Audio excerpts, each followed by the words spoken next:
नमस्कार दोस्तों, आप सबका सिद्धि का चैनल पर बहुत बहुत स्वागत है। जिसने कभी एक चींटी तक नहीं मारी, उसके हाथों मारा जाता बलशाली भीम। महाभारत युद्ध के बाद घटी थी ऐसी विचित्र घटना। महाभारत के युद्ध के बाद जब भीम सहित पांचों पांडव हस्तिनापुर पहुँचे तो धृतराष्ट्र भीम से दुर्योधन की मौत का बदला लेना चाहते थे।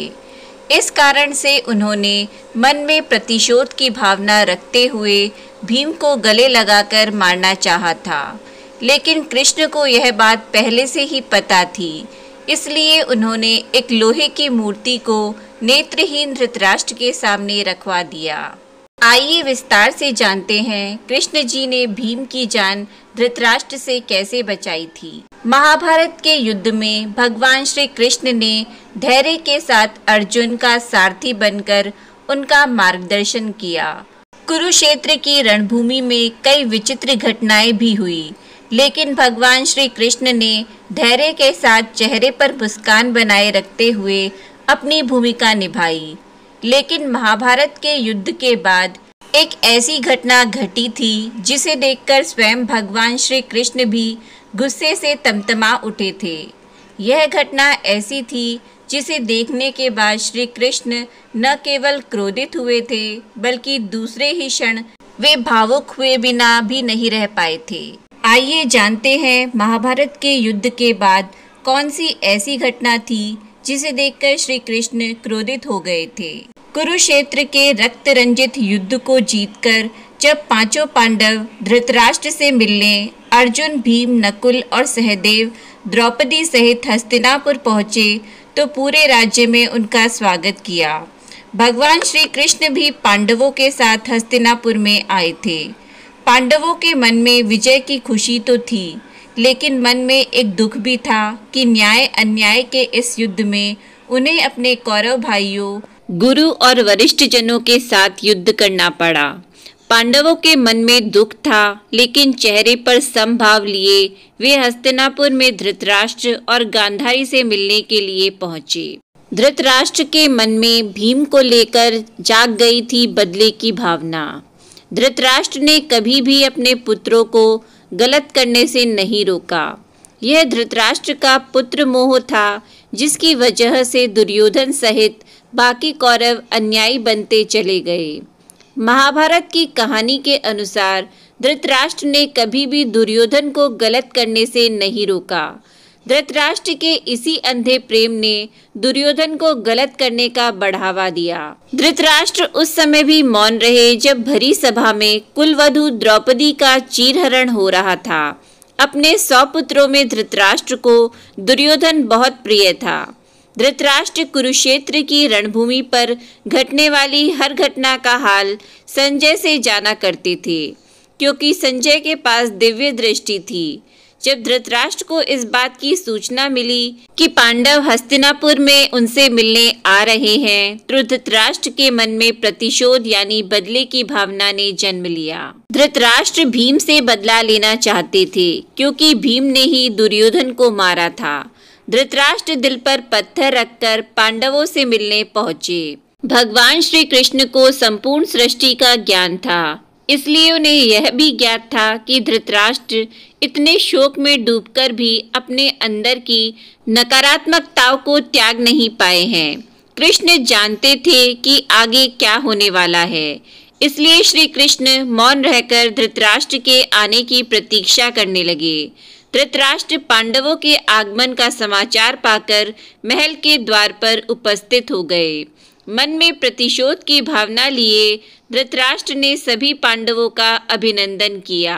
धृतराष्ट्र ने सबसे पहले भीम को गले लगाने की इच्छा प्रकट करते हुए कहा, तुम सभी मेरे अपने ही पुत्र हो, लेकिन भीम को लेकर मेरे मन में विशेष स्नेह है।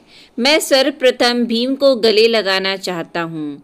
अपने ताऊ श्री के मुख से निकले इतने स्नेह भरे शब्द सुनकर भीम गदगद हो उठे और आगे बढ़कर धृतराष्ट्र के पास जाने लगे। श्री कृष्ण ने भीम को अति उत्साहित होते हुए देखा तो उन्होंने इशारे से भीम को पीछे हटने का इशारा किया।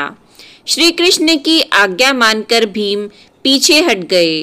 श्री कृष्ण ने अपने सेवकों की सहायता से भीम के आकार की बड़ी सी लोहे की मूर्ति जमीन पर खड़ी कर दी। इस मूर्ति पर भीम मल्ल युद्ध का अभ्यास करते थे। श्री कृष्ण ने भीम को मूर्ति के पास खड़े होकर बोलने का इशारा किया। भीम ने श्री कृष्ण के आदेश अनुसार धृतराष्ट्र को आवाज देते हुए कहा, ताऊश्री मैं आपके सामने ही खड़ा हूँ, आइए। भीम की आवाज सुनकर अपनी प्रतिशोध की ज्वाला में जल रहे धृतराष्ट्र ने पूरी शक्ति लगाकर उस लोहे के पुतले को भीम समझकर दबोचना शुरू कर दिया।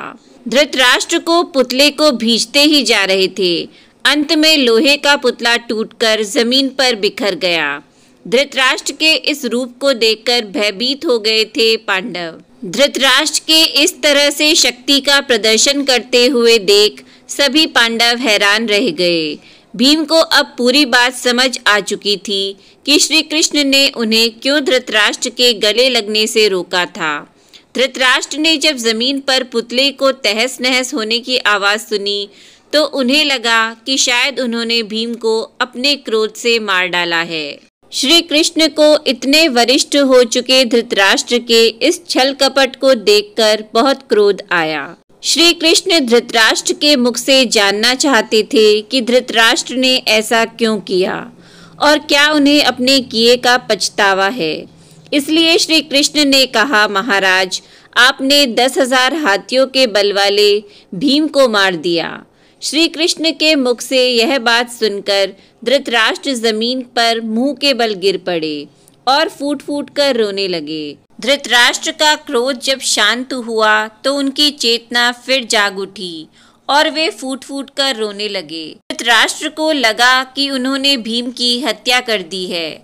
ऐसे में धृतराष्ट्र विलाप करते हुए कहने लगे, संजय ने अपनी दिव्य दृष्टि से देखकर बताया था कि भीम ने किस निर्ममता के साथ दुर्योधन को मार दिया।